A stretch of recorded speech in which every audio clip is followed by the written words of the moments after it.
Oh my god. Giant echidna. Oh.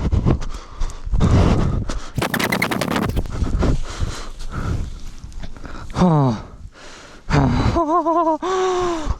Woo! Out in the rain. This is crazy.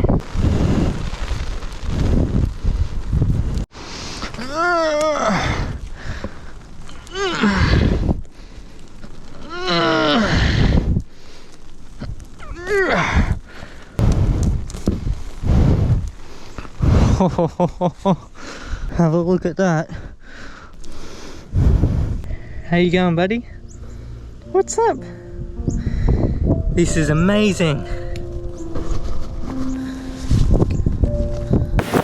Oh, this hurts to hold. How is that? Look at that. That is amazing. That is a huge echidna. You know, these guys can live up to 50 years old. And their babies are called puggles. They are so cute. I'm actually going to be a bit quiet now because they have such sensitive hearing that they can actually hear ants and termites crawling underneath the soil. How insane is that? Beautiful.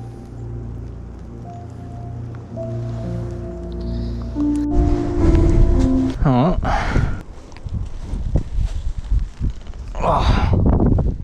Let's go for a walk, mate.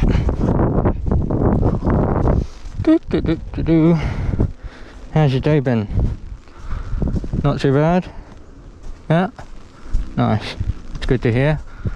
They're actually one of two mammal species that lay eggs. This guy and the platypus. Yeah, we found another echidna. Look at him. Beautiful.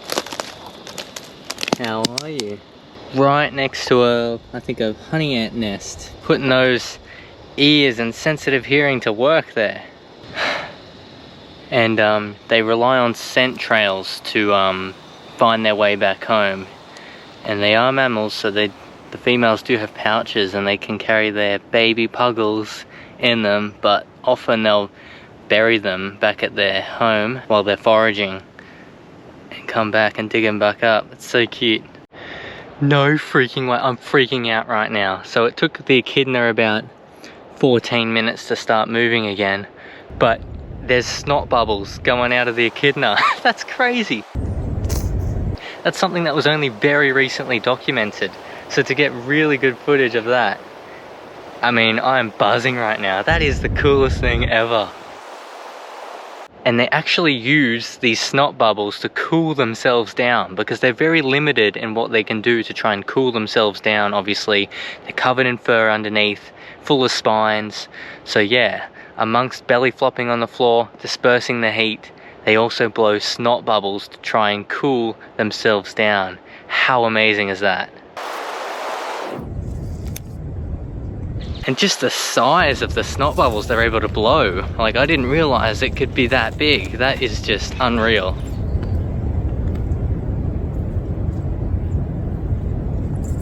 And they just recently recorded the first echidna sounds. It's almost like a purring sound. It's very cute. I didn't even notice the echidna was making these sounds until I cranked the audio up. No wonder it took them so long to discover this. It's not very pronounced, but you can tell in short bursts he's making like a shivering sound almost.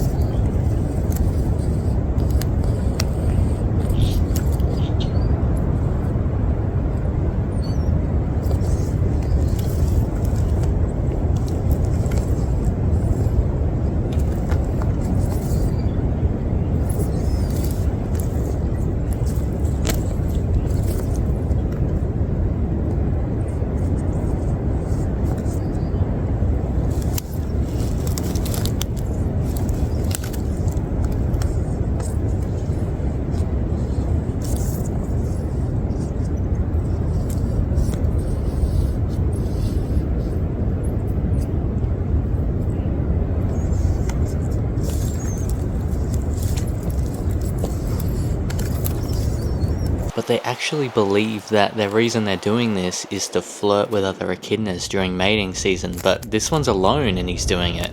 Maybe it's some sort of other technique to cool down as well.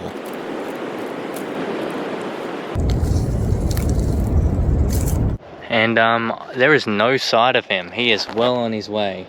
7 minutes after he left, I cannot see or hear where he is. It's 24 degrees right now, 87% humidity, so yeah, he's really just trying to cool down. Despite all the rain we've had, it's just humid. And in amongst the brush here, with a lot of tree cover, in the evening, it's 5:39, perfect time for it to be out. And you know, despite them being a leisurely animal, they can travel several kilometers in a day in search for ants. And because they're fairly limited as to what time of day they can go and forage, especially in the summer, he's probably just putting in the mileage right now, so yeah, good on him. They're actually known to eat up to 40,000 ants and termites every single day. How insane is that? And that's where they get most of their water and nutrients, from those ants. They hibernate in winter, and usually they're out, you know, early mornings and late afternoons when it's cooler. And also I've seen them before when it's raining too, so yeah, really when it's cool and easy for them to go out, that's when they're out. Whew, these spines are digging to my arm, so I reckon I should let them go now.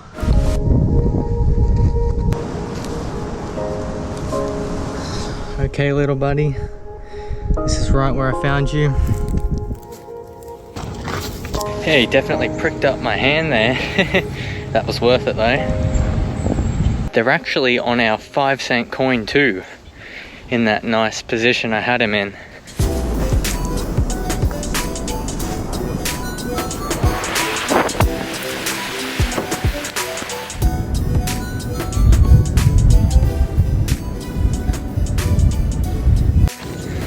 Off he goes.